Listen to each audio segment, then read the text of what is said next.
couple of weeks ago, we just got back from visiting the border of Haiti on the Dominican Republic side.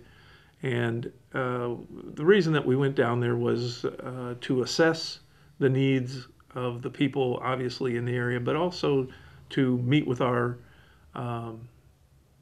national pastors there and our missionary pastor, Philip Strackbine.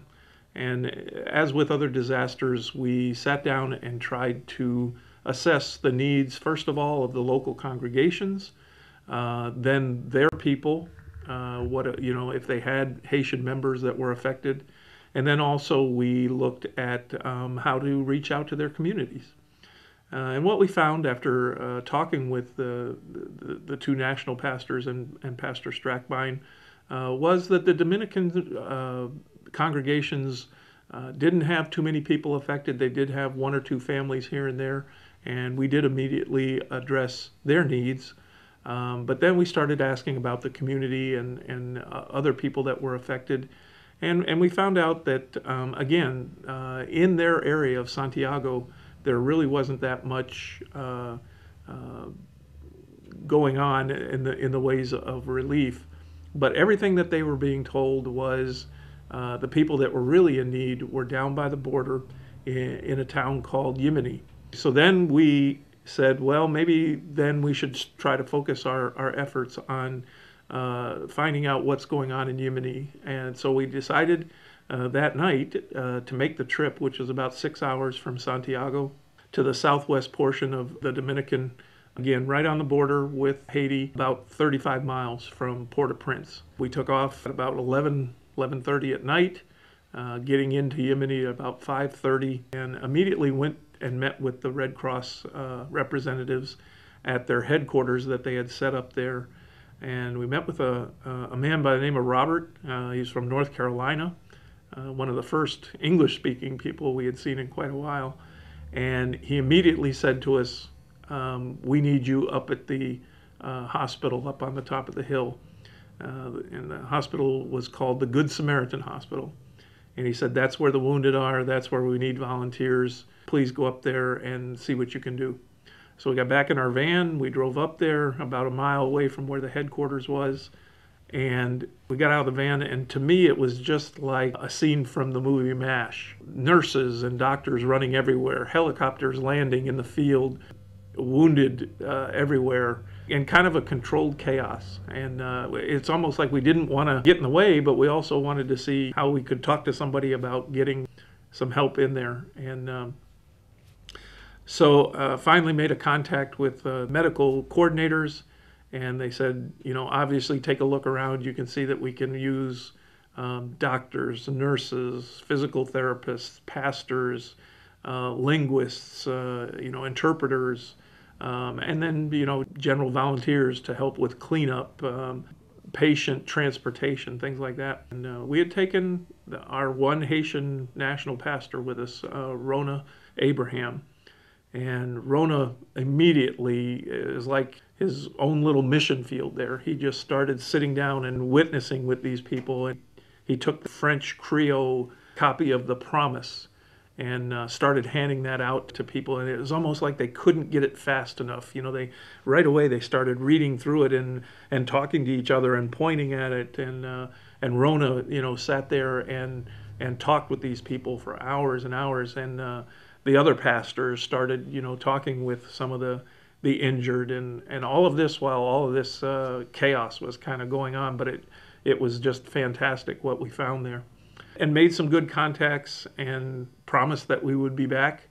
And so we left there, went back, and now we're at the phase of now saying, okay, let's get the logistics together. How are we going to get our people together and get them in there so that not only can we reach God's people, obviously, with the physical need that they need, or the physical help that they need, but also what a giant opportunity we have to let our people's light shine and to spread the gospel amongst those that have been so traumatized by the earthquake.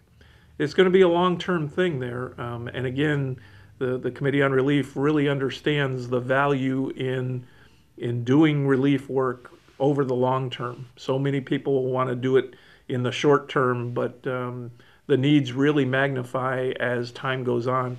Many of these refugees have lost limbs, or they've had such damage to some part of their body that they're going to need months and months of rehabilitation. And now this is where that hospital is saying we really need to focus our attention, is going more from a trauma surgical type unit to now a rehab hospital.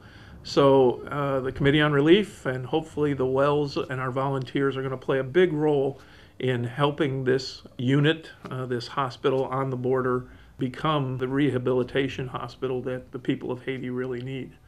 So we're really excited about that, and now this is the point where we have to gather our volunteers and our medical professionals that are willing to go over for a week to 10 days at a time and say, "Here am I, Lord, send me." And I hope that we get the kind of response that we need to do that. If people are interested in volunteering, this is a little different, obviously, from our other disasters where we've used a big portion of general laborers, let's call them.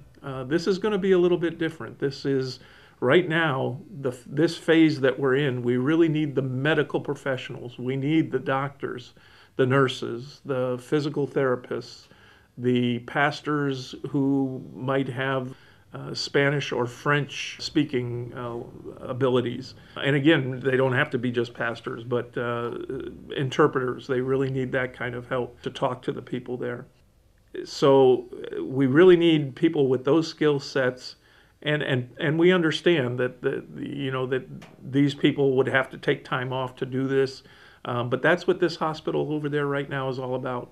These are volunteer professionals that are coming in and just volunteering their time and doing whatever it takes to try to heal these people that have been afflicted with some of these injuries.